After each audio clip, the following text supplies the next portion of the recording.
Alrighty. Hey everyone, thank you all so much for joining session 2 of our webinar series on community boards. Today we will be covering resolutions. And yeah, so let's pull up this slide. Great.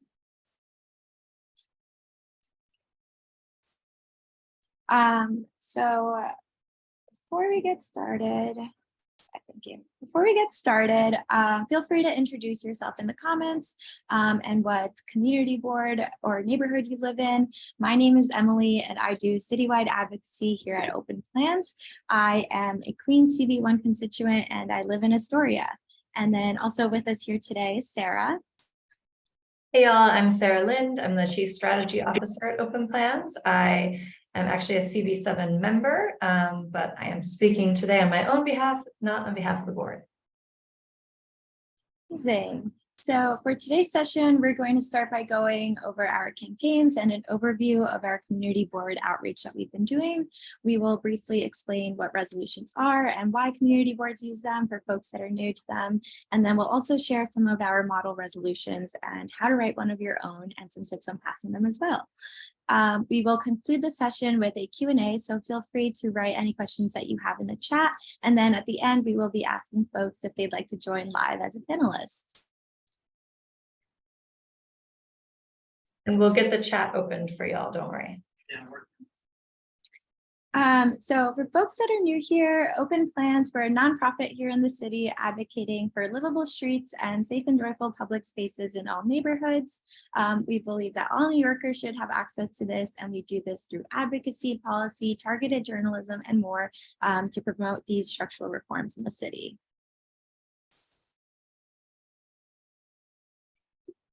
So here's a look of our current campaigns that we have. I'll be super brief with them. Building Blocks, it's a proposal for a borough-led pilot program for block-level democratic decision-making that can help bring communities together. So in short, it's neighbors creating neighborhoods. Our campaign for an Office of Public Space Management advocates for just that. So we love our open streets, we love our open spaces, and we want every neighborhood in the city to have access to this. So advocating for an office really can help make that a reality. And then our parking reform campaign seeks to lift mandates throughout the city. So this way, all the money and resources that goes into creating these parking spaces can instead be used to create more affordable housing instead of adding costs to renters that often don't even own cars. I do really quickly want to shout out that we do have a rally this Thursday and a white paper that we recently released. So check out our website for more info on that. And then our curbside management campaign advocates for reimagining the curb and different ways that we can use them that don't include free parking or metered parking. So we're thinking streeteries, bike corrals, rain gardens, loading zones. There's so many different possibilities for the curb. And then finally, we have our School Streets campaign. And with that, we are working with schools throughout the city to create more open streets for outdoor learning, recess, or even just to have less of a hectic pickup and drop off. So really working with schools to find different ways to use this space. But if you're more interested on our campaigns, feel free to check out our website. We have a ton of great info on them. So community boards have a tremendous influence on their communities, as many of you know, and although they don't have the same power as city agencies, they do have a huge impact and do stimulate a lot of local change.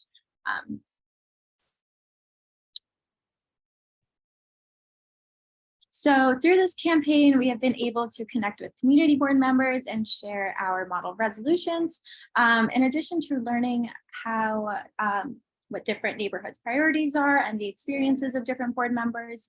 And with this opportunity that we've had to share model resolutions, we've gotten some great feedback on them to see how useful it is for some boards and what works and what doesn't. And we were even able to pass one at Community Board 12 in Manhattan last year. So that was a great small win. So our outreach with community boards and working with members has been very eye-opening, to say the least. We learned that community boards, they all operate in so many different ways, from their structure, their meetings, to their top concerns at the board, at their board. But one thing that all community boards can kind of agree on is the importance of resolutions and the impact and influence that they have on their communities. So what are resolutions? So these are often used by community boards to state a position, a request, or an intention. And note that since community boards play more of an advisory role, it's more to express the approval or disapproval of something. And they're often sent to the relevant agency, council members, and the borough president. So as you can see here, there's an example of a resolution that was passed earlier this year in Queens Community Board 6, and this board was requesting the Department of Transportation to do a pedestrian first study on Austin Street. So in this case, the relevant agency is the DOT. So board members, public members, or just any constituent in general is welcome to suggest an idea for a resolution. It's up to the chair to decide if they want to present it, but once they do approve it, it gets added to the agenda ahead of time, so that way community members do have the opportunity to attend and weigh in on the topic if they choose to. So once the chair approves the resolution, it gets presented before the committee for consideration, where it will be voted on. And this vote is only considered official if there's a quorum, so over half of the members have to be present. And it's also important, worth noting, that this resolution does get presented twice, once before the committee and then before the general board. But because the committee, they're the experts of the topic, they do have more influence. So if it does pass there, more likely than not, it's going to pass before the general board meeting as well. So board members are encouraged to raise their concerns and to highlight community issues that they would like resolved. Some reasons for presenting a resolution include supporting a design from an agency for a project. So maybe that's supporting a city agency's project for different uses for the curb, for example, or it could be requesting a street design to improve pedestrian safety. So that could be expanding a sidewalk or daylighting an intersection. It could also even be asking for more funding or a redesign for a park. So maybe you want more trees or more outdoor seating options in your park. There's a lot of different reasons that you can present a resolution to your board. So I'm going to pass this over to Sarah now, who will go into more details on resolutions and writing them. Thanks all. Yeah, awesome. So I see we have definitely some community board members in the chat, and then maybe some members of the public. So we'll just go over a bit more in detail of what a resolution looks like and what you can do with it. And then definitely want to have a conversation and answer questions at the end. So in general, a resolution looks like this. I think some community board, some community boards maybe do it slightly differently, but this is kind of the standard format. So you have a title at the beginning, and the title basically says what you're looking to do. Then you'll have your whereas clauses and your be it resolved clauses. The whereas is kind of the evidence why you're doing this, and the be it resolved is what you're really asking for. So we'll go into more detail on all of those. So we have, as Emily mentioned, a whole package of sample resolutions, model resolutions that we encourage community board members to use, both as inspiration and as you can also just use them wholesale if you want to, but we know that people will adjust them. So we'll be using some of our model resolutions as examples here. So in this case, the title is Home Rule. We are using these resolutions to ask for home rule for the city so that we can, manage our streets, do automatic enforcement, things like that, that we need permission from Albany to do. So in this case, the title of this one is Home Rule. And then the whereas clauses. Here we cite evidence, and we also explain the situation, why we don't have home rule, what we would like to do with home rule. In this case, talking about, for example, speed cameras and red light cameras and how they help. And then the be it resolved asking for that home rule resolution. So here's another one where we're looking at loading zones. So again, in the whereas clauses, we're talking about the increase in on-demand delivery. The fact that commercial loading zones exist, we don't have enough, but even when they do exist, People tend to park illegally in them, and so they're not available. The fact that they could help, why we need more of them, etc. And then the ask, the be it resolved clauses, both asking for more of them, asking, NYPD to enforce them where they can, and then also asking for that home rule so that DOT can implement automated enforcement and we can really have clear loading zones everywhere. So I guess I kind of went over this already, but you can see in more detail some of the whereas clauses. Like I said, if you were going to use this model resolution at your community board, we put a lot of data into our model resolutions, hoping that, people would be able to use that data and that evidence without having to go out and do a lot of research on your own.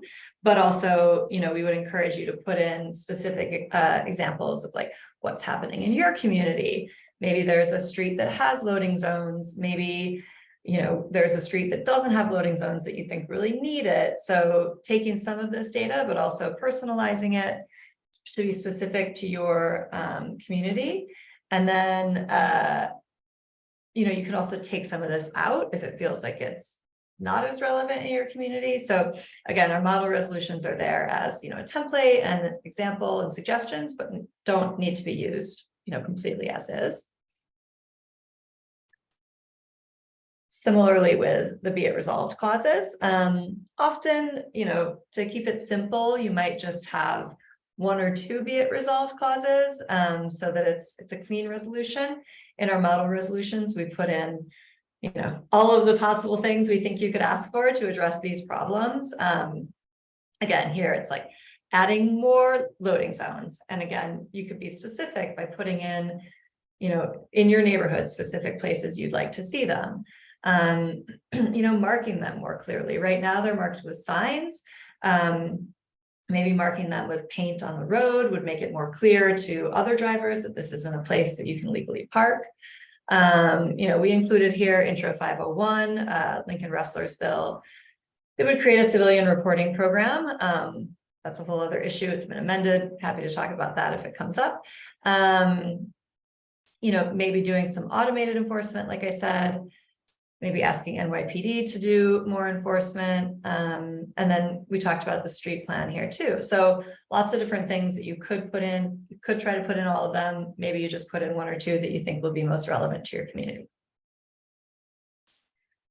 Another one that we have in our model resolutions is on trash containerization. The Department of Sanitation and DOT have been doing a pilot project on containerized trash. But you might be asking either for the pilot project to be expanded to your neighborhood or asking for a permanent program. We know, New Yorkers know, when we walk down the sidewalks and there's giant piles of trash bags that, it's not very pleasant. In some places with really narrow sidewalks can actually make it hard to get by, especially for people with mobility devices or, strollers. And also, leaving them kind of out in plastic bags on the street creates a feast for rats. So, maybe in your neighborhood, some of these are real problems and you want to specifically ask for containerization. So again, here, we've put out some of those kind of big arguments that you can use in your whereas clauses, but again, you could also even call out like a specific block. Maybe, again, it's a block with really narrow sidewalks and you feel like we really need to get the trash off the sidewalks. And here's a great example of a place, and maybe we could do a pilot here. So again, personalizing it to your neighborhood is always effective. And then, in the be it resolved, again, asking for the pilot or asking for, I love that. We got the poll. Yeah, hope you applied. If you're not already on, I hope you applied to your community board. Especially, I know in Manhattan and maybe in others, the deadline has been extended, so you still have time if you haven't. Okay, we can do the next slide. Okay, so we just wanted to have here some tips for you all on presenting your resolutions, because, one thing to draft up a resolution, even to personalize it, you might be in your head thinking this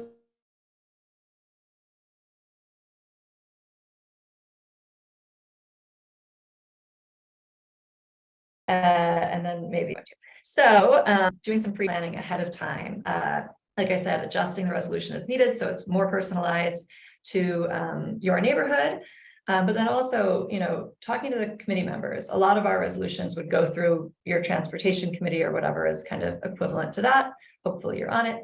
And so, who else is on that relevant committee, and are they natural allies? Or are you going to have to, maybe moderate a resolution a bit to get support? So having those conversations before the committee meeting so that you can have a resolution that, will have support at the meeting is really effective. And then at the meeting itself, you as the person bringing the resolution, you'll present it. So, it's always good if you can to share it with the committee ahead of time so you don't have to literally read through the whole thing, especially if it's long. And also, again, it will have to be noticed. So you'll just have the opportunity at the meeting to kind of talk about it more generally, talk about why it matters to you, especially if it's anything having to do with, safety, making it personal about that. I think just presenting it in a, not emotional exactly, but personal way can be effective. And then, like I said, maybe you're expecting that there will be some opposition. Maybe you have some allies on your committee and you have some people who are just often opposed to these issues. So again, getting your friendly committee members on your side is always good. And then also often there's some time limit to how long you can speak about the resolution. So always a good practice is to kind of collaborate with your friendly committee members ahead of time and kind of divide up some talking points, so you don't have to try and say everything in like 2 minutes, and so that you're not repeating each other. And then the same could be said for members of the public.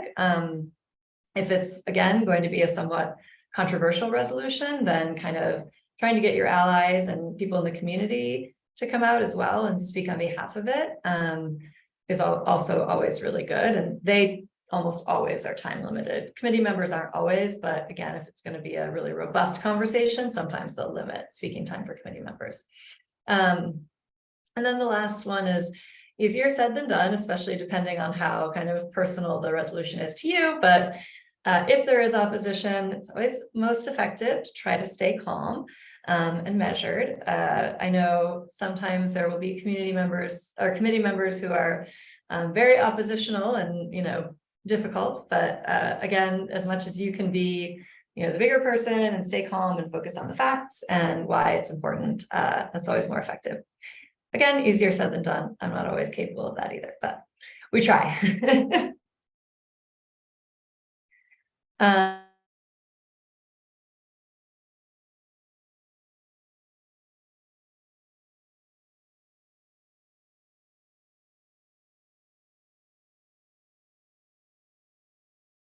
Might go through all the same steps again, gathering up your allies beforehand, gathering up talking points. Sometimes with even a particularly controversial resolution at my board, we'll even do a bit of like vote whipping, get a spreadsheet of the board members, think about like who's going to support it for sure. Great. Just make sure you follow up with them and make sure they're going to support it. Who's like definitely not going to support it, don't even waste your time. And then who are the swing votes? Can people reach out to them? Who has a relationship with them? Can you split up a list and do some phone calls, talk about why the resolution is important, answer any questions or concerns they might have. One thing I realized that we didn't really put on these slides, but another thing that can happen is sometimes you'll have a resolution and someone who is either on the fence or wants to vote for it, but has a particular issue with one part will offer amendments. And sometimes it will be a friendly amendment. It will be something where they make a point about, specific wording or how something might be better. And you might say, oh yeah, that's a great point. I'll take that as a friendly amendment and we'll just change that. And then other times they propose something that you think is either contrary to the spirit of it or would undermine something or that you just don't like. And so then they would propose this amendment, you would say, I don't accept it as friendly. And so then the committee or the board would vote on it. And then they would vote on the amendment. And then if the amendment passes or fails, you would then vote on it as either as is or as amended. And then the last thing that was on that side is we're always happy to offer you support. So, happy to talk through any of our model resolutions, happy to help you, amend them or adjust them as needed, and just, always here for support. I see a couple things in the chat that I wanted to just mention. So I see usually no time limits at committee meetings, usually just at full board. I will say, again, when there's a more controversial resolution at my committee, at least, they do put time limits even on committee members, even on board members. So you never know. I think that kind of thing varies by board. And then not all resolutions need to go through the full board. I think generally they do, but I do think that sometimes it's like if it's time urgent, or sometimes it'll be a resolution that like it's not really required for the community board to have a resolution. So, it doesn't go to the full board. Sometimes also, I guess I should say, sometimes if the board has like passed a resolution on something before and the issue's kind of coming up again, sometimes they'll say, we'll just write a letter to, the agency or the council member or whoever, because we've already spoken on it. So there are definitely some slight variations to this, but this is the general structure. Let's see, I'm looking to see if there's anything else in here now, but yeah, so happy to open it up to questions and conversation. Yeah, thanks, Sarah. So we do have a couple of questions. The first one, folks, by the way, if you're interested in joining live as a panelist, we did that last time and it was super interactive, lots of fun. So if you're interested in doing that again, just feel free to raise your hand and we'll bring you on. Okay, I do see, okay. Samir, we just promoted you to a panelist.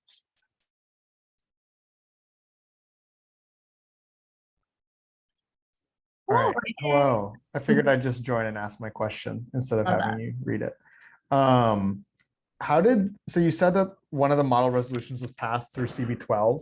I'm curious how that happened. Do you have like a relationship with the chair of the transportation committee or any of the other committees, or was it just kind of organic? Like, how did that happen? Emily, that's all you, so I'll let you answer.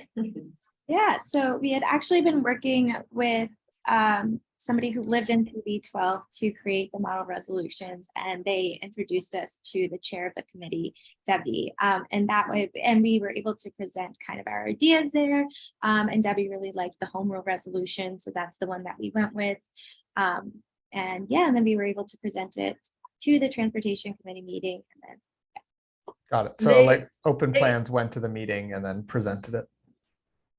Yeah. They adjusted it a bit, right, Emily? I think they did add a few points that were like specific to CB12, but that's the great thing about our model resolutions is that you could really tweak it to make it work best for you. And then I saw you had a question about notice too. Oh yeah, I didn't realize that resolutions had to be noticed. I like thought that we could just like raise a motion in the middle of a meeting and then it would be fine. But I guess resolutions have to be noticed, but maybe not everything does. Per like the open meetings law, they are supposed to be noticed. I say supposed to be because I definitely have seen things go through, raised at the meeting and then they just go through. Again, usually if it's like not controversial, then that might just sort of happen.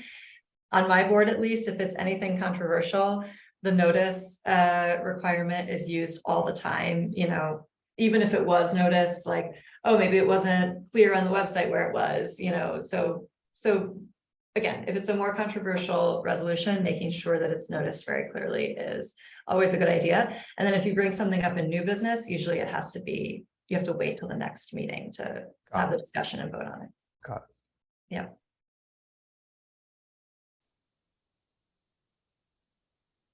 Awesome. Thanks so much, Samir. We are going to bring on David as our next panelist.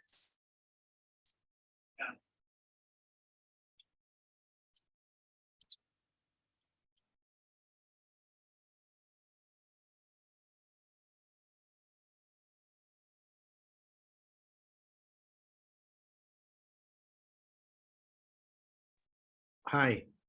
Hi. I'm trying to find my, oh, no wonder why. I was wondering I got a new computer. I apologize. No worries. So I serve on community board 4, which I'm very fortunate because it's a very progressive. Yeah, it's board. great. Such a good board.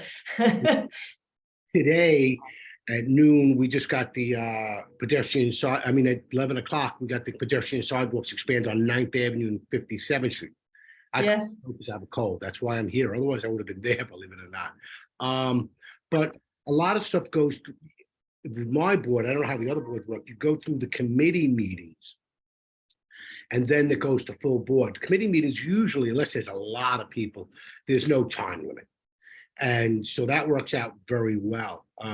One of my big things is I was hoping that Wrestler's bill would have gone through full form. It didn't, because it's unfair to the taxis that they get charged if you do the reported app, but the regular cars don't. Yeah.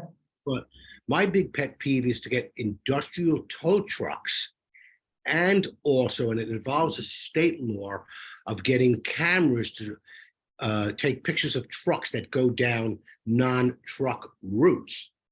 So the state, I believe the state legislature has to do that. It's beyond the community. Yeah. Anything with cameras, we need the state. Yep.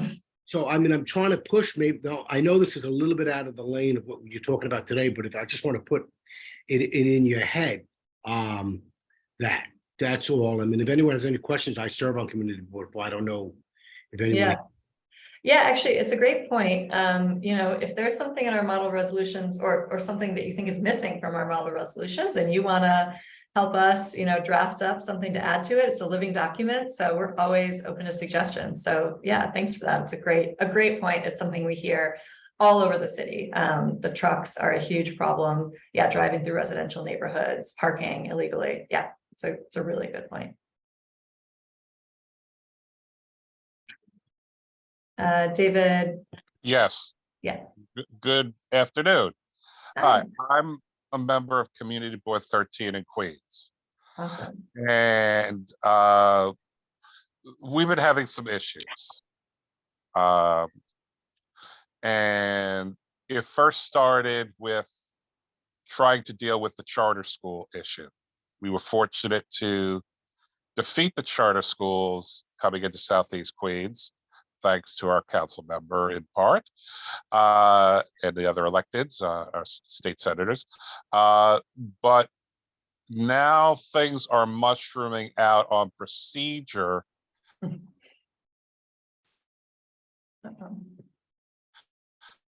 Where our board chair is in compliance. And first saying that, well, you first can't use the title of being a board member unless you say, I'm not only saying that I'm acting in an individual capacity, but then you have to put a disclaimer at the end saying I'm acting in an individual capacity. And when I'm just trying to seek information on a potential bill. Yeah. And then the chairs say, well, you have to refer motions to the appropriate committee chair before it could reach the committee level and then eventually reach the floor. But the problem is, what if you don't have the contact for the committee chair? And they say, oh, we'll provide you with the committee chair information. Well, I'm waiting now close to a month for that information. Still not coming. So I've gotten to the point where I've actually put forth 3 resolutions, time constraints, the 2-week rule, about A, yes, everybody should get the committee chair information. B, everybody should get contact information for everybody on the board. Yeah. And C, we should actually get training on both the written rules and the unwritten rules of our board, because there are apparently unwritten rules for our board that I've never received training in. And Yeah, And I don't know when they've ever done training on this stuff. yeah, So I know how to write a resolution. I've been doing that, for only like the last 35 years or so, between CUNY, UFT, and whatever else. So I know how to write a reza. Okay, but how do you write a reza and then get it heard if the if the yeah, board president decides I'm not going to agenda, or in this case, I'm not even public. We don't even have an agenda for next Monday's meeting.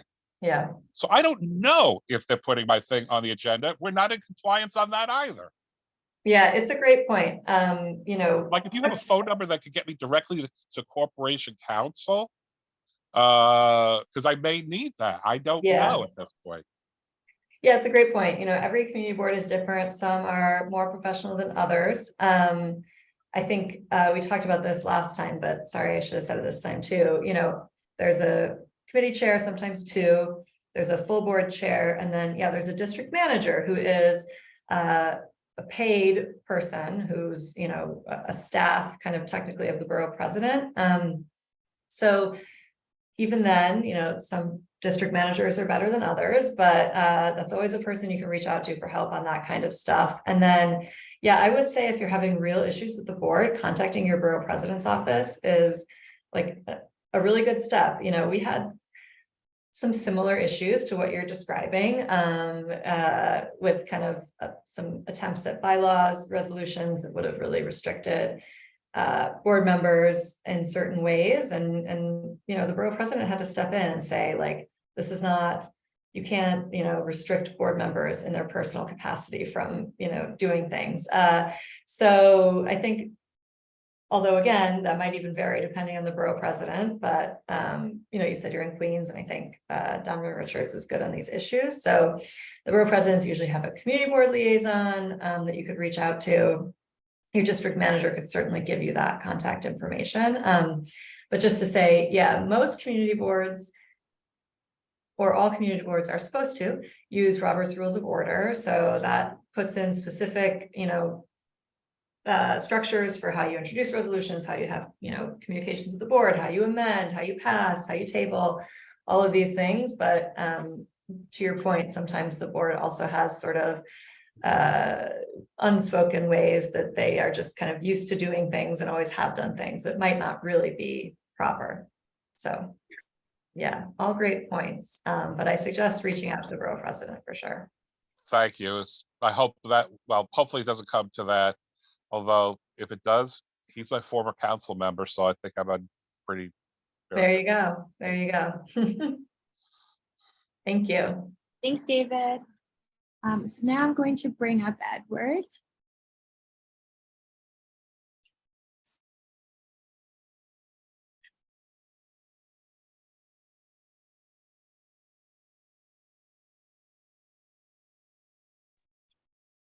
Hello. Hi. All right. So I am just starting to get myself involved with county. Well, I mean, with community board. I've been involved with county committee for a few years now. Nice. So I'm trying to learn to, this is why I'm here. I had a really great interview. I feel pretty hopeful that I'll get a selection because in particular, I'm a renter who does not own a car. Okay. And I'm a Navy veteran. I've lived and traveled all over, not just the world, but all over the country and lived in many cities and very, large places. And the fact that there is not a parking permit to park on the street absolutely blew me away when I first got here. Yeah. And now it's just obvious what the problems are. I've lived in the community when the city bikes first started getting put in. I started getting involved with political club. We were trying to build one here pre-COVID in Bushwick, and I was like, whoa, that was the issue, was city bikes coming in and taking up parking spots. So I've done a lot more looking into it, and now both with the state budget proposal, and it seems I've actually had a conversation with some people in the Department of Transportation with the city, that this really seems to be like the most logical solution. What I've seen so far, I don't think actually goes far enough or does enough, but if I get appointed to the board, what should I be doing? How do I hit the ground running? Because this to me is like the first thing. And the second thing I want to do is close off Knickerbocker between Myrtle and Flushing and turn it into an artisan plaza, but that's longer term. I'm a chef, so I think about, how do I build a community, and how do I, but I want to start with the parking permits, because right now there's somebody who's decided that Myrtle Avenue on Linden is their used car parking lot. Yeah, totally. Yeah. In terms of hitting the ground running, I think well, to the previous person's point, my community board puts out a contact list of all board members. I guess not everyone does, but trying as much as you can to, if you have contacts or just reaching out to people however you can, trying to meet with other board members, especially on the committees you're on, and talking to them about, these issues that you care about, and finding, allies on that, I think is a really good step. I think finding someone who's been on the board for a while, who might I know the board president. I know Robert there you go. Camacho. I've known him from organizing through the county stuff the last few years. Yeah, He's an interesting character. There's a lot to learn from him. yeah, But I know through him that I can meet other people. So yeah. But to the previous commenter's point, like, there's the rules we're talking about here that are kind of applicable to all boards, and then there's the unspoken rules for each board, the culture of the board. So trying to get up to speed on that, I think, is always a really good idea. And then, you could try to introduce a resolution at your first committee meeting. I might suggest waiting like 1 or 2 just to get a sense of, how it works in committee, what the people in the committee are like. But, I don't think you have to wait too long. Like, I think they're excited about new board members, and, I think it's good to get involved. Yeah, I think I come in with a pretty progressive pedigree. Not only my chef, I was the executive chef at Wyckoff Heights Medical Center, which is where the first COVID death occurred in New York City. Wow. And before that, I was a crisis manager where I traveled all over the country. So I'm actually very good at walking into a crisis or a brand new place and having to get the lay of the land very quickly, and then realize who are the people that have the real true institutional memory, and who are the people that are blowing smoke just because they want things to stay the way they are. So I love the I'm looking forward. I love the analogy of walking into a community board like walking into a crisis. Very apropos. Thanks. Thank you so much. Thank you.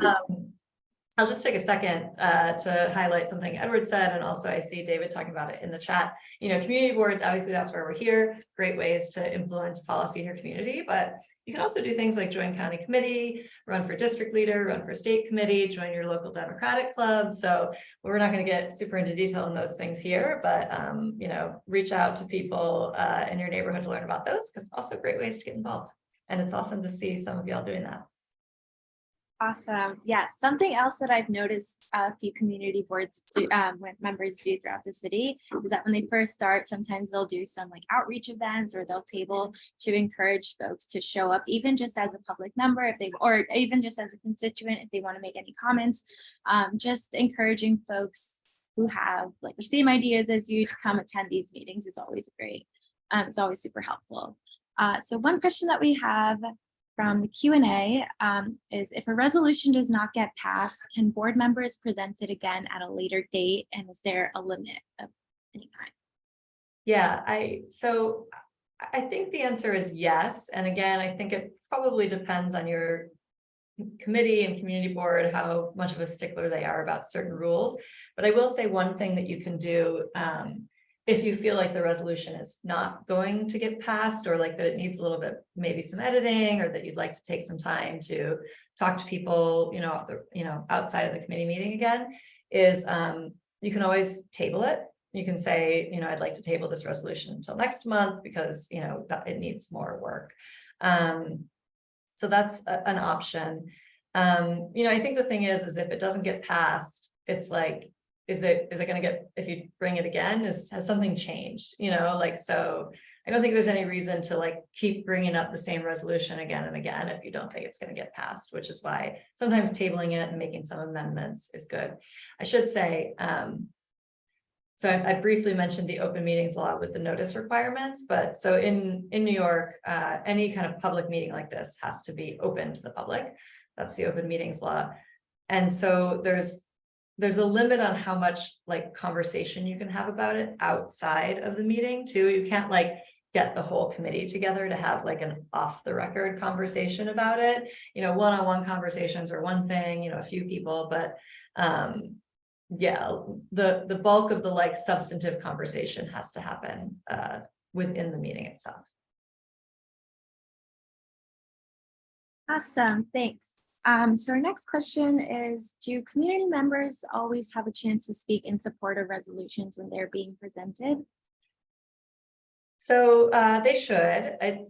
They don't always. I have seen sometimes when the committee chair kind of doesn't allow it, especially if there's like just a lot of people and it's going to make the meeting too long. But I think best practice is definitely to let community members speak. Again, often there'll be a time limit. At my board, it's usually 1 minute, which is not very long. Sometimes it's 2 minutes if there's not as many people there to speak. But yeah, they should have an opportunity. I think that's really important.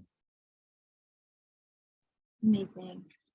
So the next question is, I know an expert on the topic of the resolution I'd like to present to my board. Can I invite them to speak when it is being presented? Yeah, so definitely you could invite them to speak as a public member, but I think it's really good to have experts come. And if your committee chair is open to that, they probably would allow that and let them. We've done that a few times at my board, again, especially if it is kind of a more technical resolution, there are like subject matter expertise on. Definitely a lot of times, I've seen it less with transportation, but like, for example, we had a new safe haven coming. And so they had the operator come and speak and DHS come and speak. So, or like if DOT is, asking for something, DOT will come and speak. But I think it's really nice to have, a professor or, someone who does something, for a living around the subject matter to come and speak. But I would have to get the committee chair's approval for that to be like an official part of the agenda. Awesome. So our next question comes from Thomas. It says, who is eligible to propose resolutions at a committee? Is it only committee members, board members, or all members of the public?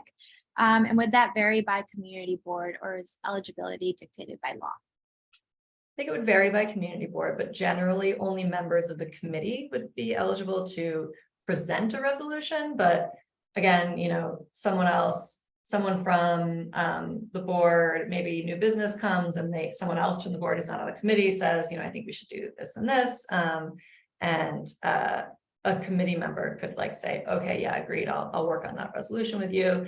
And definitely community members can come. Often I especially see community members come and ask for resolutions on things that are, personal to them. Like maybe it's like, hey, at this intersection near my apartment, I always see cars taking really fast left-hand turns and it's really dangerous. Can we put, a left turn signal or like a neck down to slow the cars? And then a committee member will say like, oh yeah, that's a great idea. I'll present a resolution on that. So it can come from different areas for sure. Amazing. So that's all the questions that we have for now. But if folks have anything else they want to ask, please feel free to raise your hand or write it in the chat and we can bring you on as a panelist. And while we're waiting, I'll also say, I think Eric or Emily, I saw put it in the chat, but just to emphasize, if you have applied to your community board, please let us know. We'd love to, keep track of that. And if you're still working on applying, you can always reach out for advice from us. And if you get on, stay in touch. We're going to have a new member panel coming up. So definitely. Also, I did drop our model resolutions in the chat. So if folks are interested in taking a look or even using them, or if you have any questions, definitely feel free to reach out. We can help you with that as well. Okay. I'm going to bring Thomas on as a panelist. And then Faye after.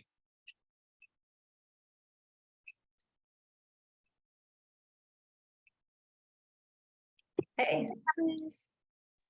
Hi, I think I was muted. So I am a full board member of Brooklyn CB2. And we just passed like a resolution of support last night for a local parks group.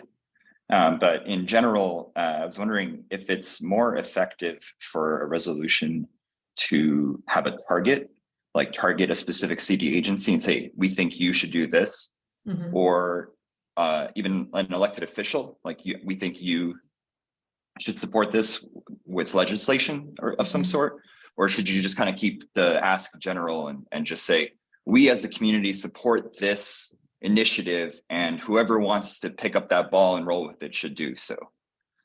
Yeah, I think it's as much as possible always better to be targeted to, you know, a specific agency, elected official, whoever is going to have the most power over that issue, you know, just directed at them more generally. I will say, again, I'm on my transportation committee, so I know more about that than other things, but at transportation committees generally have a rep from DOT who will come to the meetings as well. Maybe not always, but often. So, you know, they'll hear everything you're talking about and they'll take that back to DOT. So yeah, I would suggest having directed, but sometimes that's not really possible. You know, sometimes it is kind of more of a broad thing. And that's a great point. Like, we were talking more about specific asks in the whereas clause, but sometimes it is a resolution more offering support. And, you know, that's good too. I think the community board shares, you know, its values out in resolutions, and that can be really important too. Sorry, not directly to your question, but a few other thoughts I just had. We've been talking more about like resolutions that, you know, you bring forward and present, but the community board also passes, just FYI for folks who aren't on the board yet, also passes a lot of resolutions that it's kind of like required to by charter, you know, like approving new liquor licenses, you know, approving a landmarks, you know, variance, voting on ULURPs, you know, we vote on like farmers markets, street fairs. So there's also those kinds of resolutions, which, you know, are not that you bring forward, but that are brought to you by someone. Like the street fair operator has to come and say, we want, you know, our permit renewed, and then you pass a resolution on that.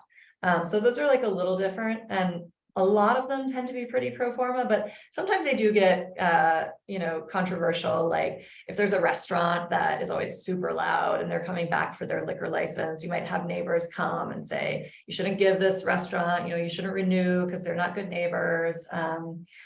Sometimes with landmark stuff that can get more controversial. Like if a building wants to put in, you know, use some material that's not like, you know, doesn't go along with its old landmark status. So that's a slightly different type of resolution, but also does apply. Yeah, that makes sense.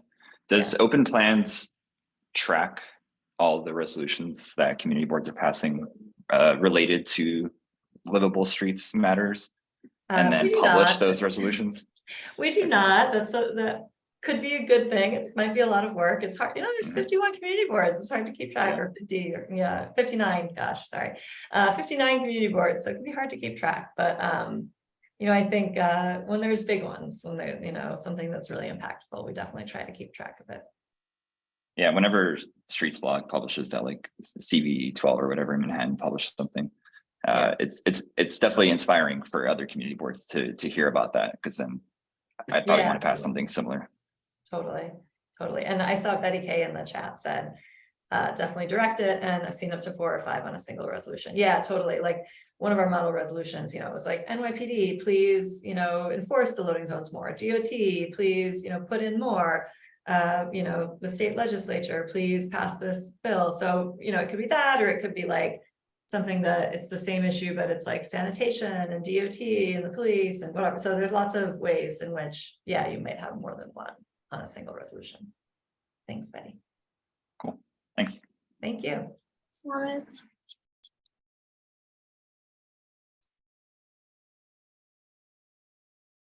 Okay, so next we'll be bringing on Faye Hill.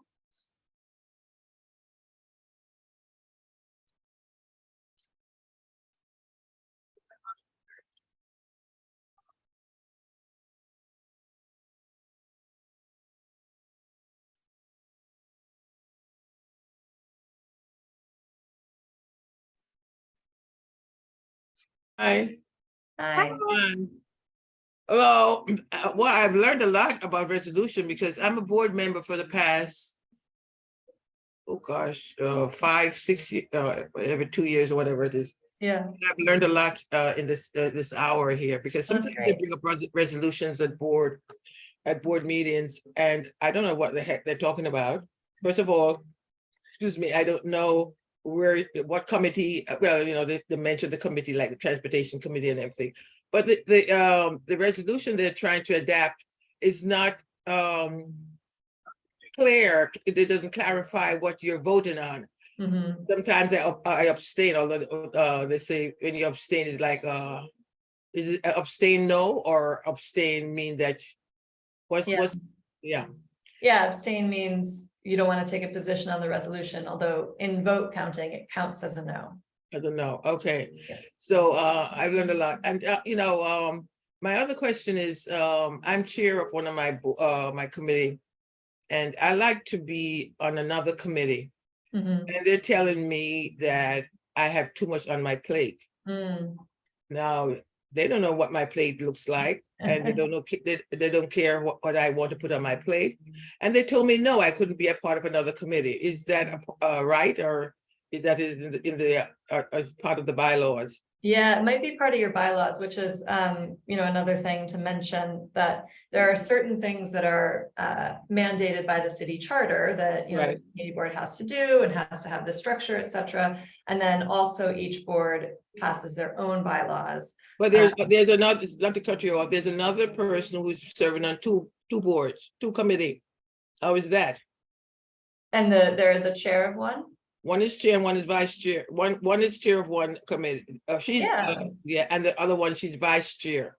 Yeah, of the so other definitely committee. you should be able to serve on two. Exactly, if that's Yeah. part of the, well, I'm gonna fight that because, yeah, and also, I, can,